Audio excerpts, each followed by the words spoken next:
Esta es la historia que nunca te contaron y que no vas a olvidar. Imagina que es 1656. Roma, te despiertas con el sonido de un carro de madera rodando sobre los adoquines, miras por la ventana a la niebla y lo ves, una figura, alta, negra, su rostro, un pico grotesco como un pájaro monstruoso, ojos de vidrio brillando a la luz de las antorchas, se detiene en la puerta de tu vecino, y sabes con absoluta certeza que tu vecino ya está muerto.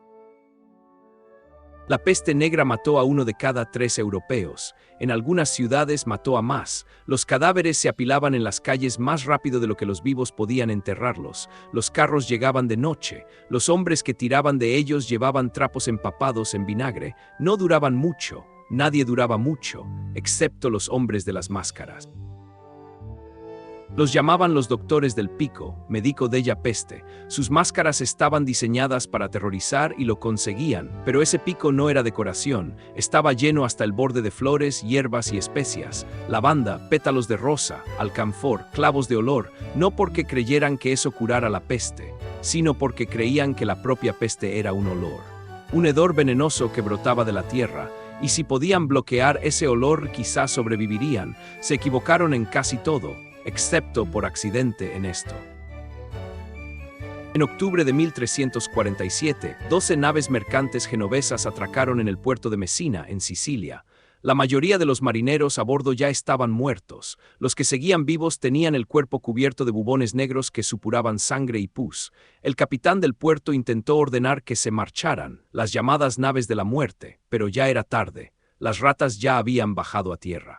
Y con ellas, algo que mataría a entre 75 y 200 millones de personas en menos de 5 años.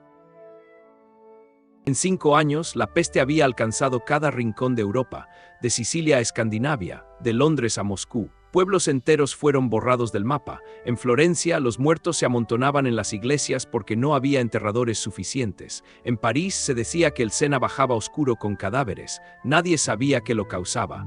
Nadie sabía cómo detenerlo. Solo sabían una cosa: olía a muerte. La teoría dominante se llamaba miasma, del griego contaminación. Médicos, eruditos y la iglesia coincidían. La peste la causaba el aire corrompido. Vapores venenosos que subían de los pantanos, de la materia en descomposición, de las tumbas abiertas. Se podía ver, decían, una neblina hedionda que se arrastraba por las calles de noche. Si la respirabas, morías. La teoría estaba completamente equivocada, pero iba a dar forma a la imagen más icónica de la historia de la medicina. En 1619, un médico francés llamado Charles Delorme diseñó una solución.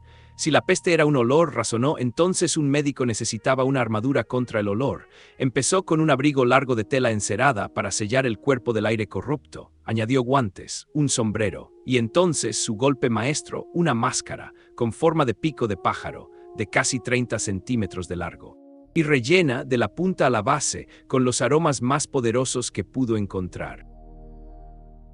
Dentro del pico, pétalos de rosas secos, lavanda, cristales de alcanfor que escocían los ojos, clavos de las Indias orientales, mirra, la misma resina que se le dio a Cristo, una esponja empapada en láudano apretada contra las fosas nasales, y en la punta un trozo de paja mojado en vinagre.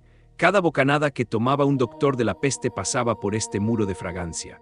El aire que llegaba a sus pulmones olía a jardín, no a cementerio. Y eso, creía Delorme, era suficiente para mantener la muerte a raya. El traje completo estaba diseñado como aislamiento total. Un abrigo largo de tela encerada, piel de cabra o lino aceitado hasta los tobillos, guantes de cuero metidos en puños sellados, botas atadas hasta la rodilla. Un sombrero de ala ancha, originalmente pensado para identificar a un médico, ahora para desviar el miasma. Y por último, la máscara, atada bien fuerte, los ojos de vidrio creando una mirada inexpresiva, inhumana. Cuando un doctor de la peste salía a la calle, ya no era una persona, era otra cosa completamente distinta, y esa era la idea. Los doctores de la peste no eran voluntarios, los contrataban las ciudades, muchas veces a un coste enorme. Venecia, Florencia, Roma, todas tenían doctores de la peste en su plantilla, pero los médicos que respondían a la llamada rara vez eran los mejores ya habían huido. Los hombres que se convertían en doctores de la peste eran, con frecuencia, de segunda fila, a veces delincuentes, ocasionalmente estudiantes de medicina sin nada que perder. A las ciudades no les importaban las credenciales, les importaba una sola cosa: alguien dispuesto a entrar en las casas apestadas. Dentro de las casas apestadas esperaba el infierno, familias encerradas con sus moribundos. El olor, según los relatos, era insoportable, dulce, espeso, asfixiante. El doctor de la peste entraba, respirando a través de su muro de rosas y alcanfor, y evaluaba los daños: cuántos vivos, cuántos muertos, cuántos con los signos, los bubones negros en la ingle, las axilas, el cuello. Los bubones que daban nombre a la peste. Los bubones eran la firma de la peste. Ganglios linfáticos hinchados, a veces del tamaño de un huevo, que se ennegrecían conforme el tejido moría.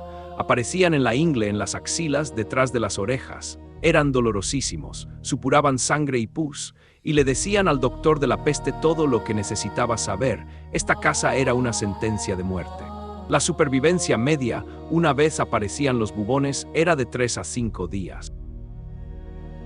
El maletín del doctor de la peste era primitivo para cualquier estándar.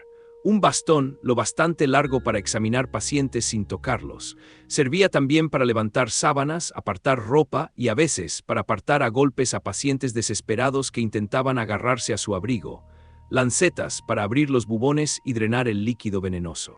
Un diario encuadernado en cuero para registrar los nombres de los muertos y los moribundos, porque esa era la verdadera función del doctor de la peste: no curar, casi nunca curar, sino contar.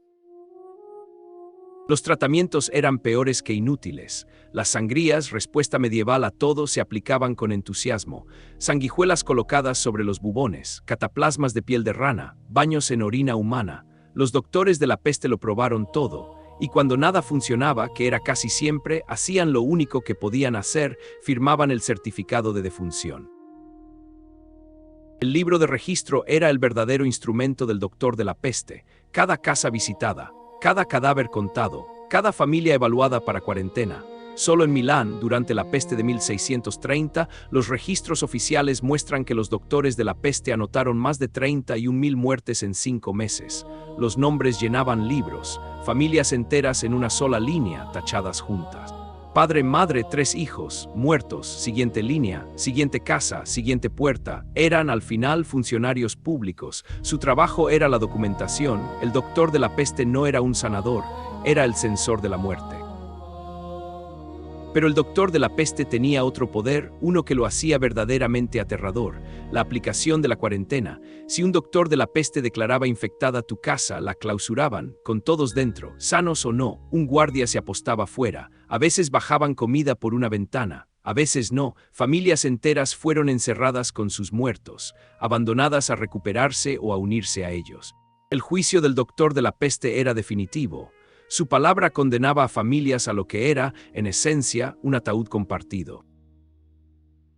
Cuando las casas estaban llenas y las iglesias desbordadas, las ciudades cavaban fosas comunes en las afueras. Los cuerpos llegaban en carros de la muerte apilados como leña y se volcaban en zanjas recubiertas de cal viva. Los doctores de la peste supervisaban, contaban los cuerpos que entraban, estimaban la capacidad restante, y cuando una fosa se llenaba, ordenaban cavar la siguiente. En algunas ciudades, las fosas eran tan grandes que aún hoy pueden verse desde imágenes satelitales. Bajo parques modernos y aparcamientos, los huesos de millones.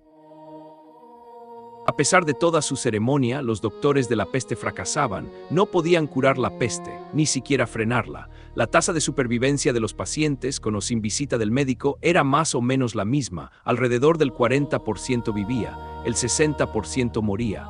Las máscaras, los bastones, las sangrías, nada marcaba una diferencia real. Muchos doctores lo sabían. Algunos escribieron cartas a las ciudades que los contrataban, rogando que los liberaran del contrato. Otros simplemente entraron en una casa apestada y nunca volvieron a salir.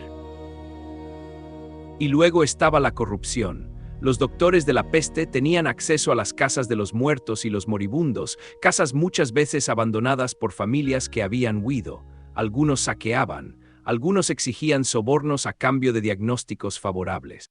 Otros cobraban fortunas a las familias por tratamientos inútiles que sabían que iban a fallar, sacándoles hasta la última moneda antes de firmar el certificado de defunción.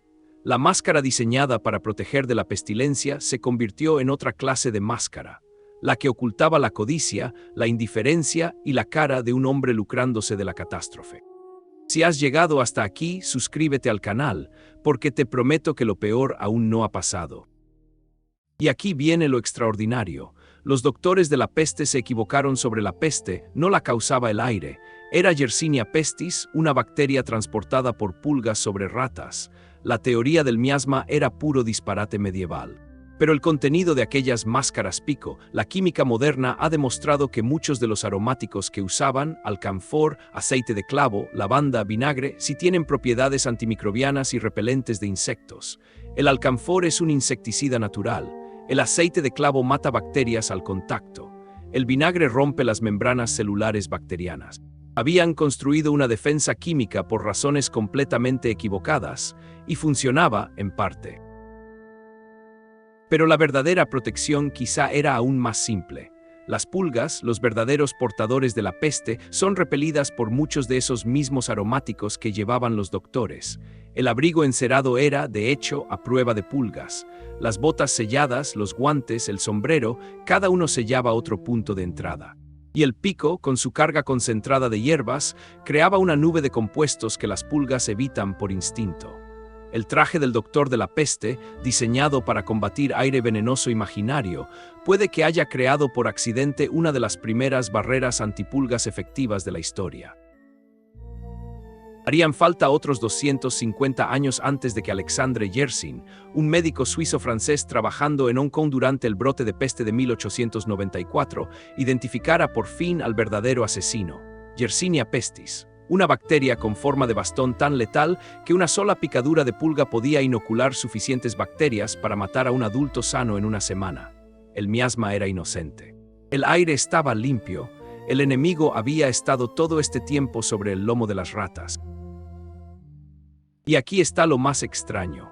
A pesar de entrar en casas apestadas cada día, a pesar de respirar el mismo aire que los moribundos, a pesar de estar rodeados por la enfermedad más infecciosa de la historia humana, muchos doctores de la peste sobrevivieron. No todos, pero muchos más de lo que el azar solo puede explicar. Sus tasas de supervivencia eran significativamente más altas que las de otros médicos de la época. Los hombres con máscara vivieron más que los hombres sin máscara. Durante 300 años nadie pudo explicar por qué. Ahora sí podemos. El pico funcionaba, no por las razones que ellos creían, no contra el miasma, sino contra las pulgas, contra las bacterias, contra los pequeños asesinos invisibles que ni siquiera sabían que existían. La peste acabó por retroceder. Los doctores colgaron sus máscaras, pero la imagen, esa imagen aterradora, magnífica, imposible, nunca se apagó, se convirtió en máscara de carnaval veneciano, en clásico de Halloween, en símbolo de la pestilencia misma. Durante la COVID-19, las máscaras de doctor de la peste aparecieron en protestas por todo el mundo. El doctor del pico se había vuelto inmortal, un icono del miedo más antiguo de la humanidad, vestido con las ropas del fracaso más antiguo de la humanidad. En algún lugar en un museo de Alemania, una de las máscaras de pico originales descansa tras un cristal. El cuero está agrietado, los ojos de vidrio están nublados, pero si te acercas mucho, dicen que aún puedes olerlo tenuemente después de 400 años, el fantasma de la lavanda, pétalos de rosa, alcanfor, la última defensa de unos hombres que entraron en la peste y vivieron. No porque entendieran al enemigo, sino porque temían algo que no existía y al construir una armadura contra una amenaza imaginaria, por accidente construyeron una armadura contra la real. La máscara del doctor de la peste nunca estuvo destinada a detener una enfermedad, estaba destinada a detener un olor, y por eso funcionó. Si te ha gustado este contenido, suscríbete, no te pierdas las historias que nadie se atreve a contar.